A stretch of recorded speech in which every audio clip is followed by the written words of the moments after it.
Excerpts from the Story of My Life by Helen Keller. I remember the morning that I first asked the meaning of the word love. This was before I knew many words. I had found a few early violets in the garden and brought them to my teacher. She tried to kiss me, but at that time I did not like to have anyone kiss me except my mother. Miss Sullivan put her arm gently around me and spelled into my hand, I love Helen. What is love? I asked. She drew me closer to her and said, it is here, pointing to my heart, whose beats was conscious of for the first time.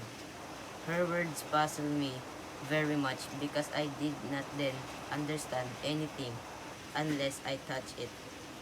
I smelt the violets in her hand and asked, half in words, half in signs, a question which meant, is love the sweetness of flower? No, said my teacher. Again, I thought the warm sun was shining on us.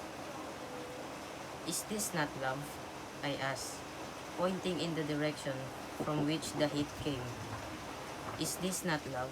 It seemed to me that there could be nothing more beautiful than the sun, whose warmth makes all things grow.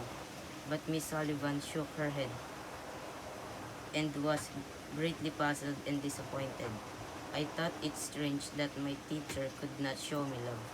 A day or two afterwards, I was stringing beads of different size in symmetrical groups, two large beads and small ones, and so on.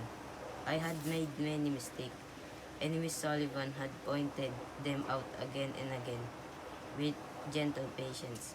Finally, I noticed a very obvious error in the sequence, and for an instant, I concentrated my attention in the lesson. I tried to think how I should have arranged the beads.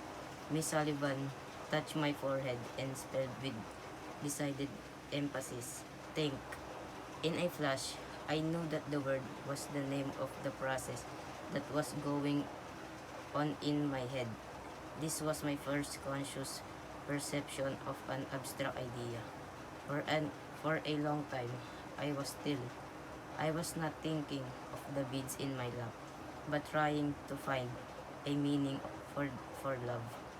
In the light of the new idea, the sun have been under a cloud all day, and there have been brief showers.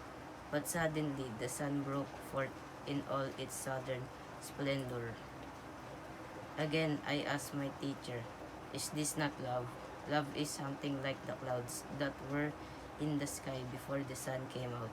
She replied, then in simpler words than this, which the time I could not have understood, she explained, you cannot touch the clouds, you know, but you feel the rain and know how glad flowers and thirsty earth are, are to have it after a hot day.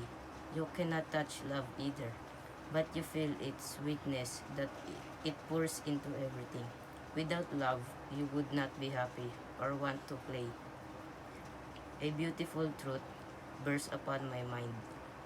I felt that there were invisible lines stretched between my spirit and the spirits of others.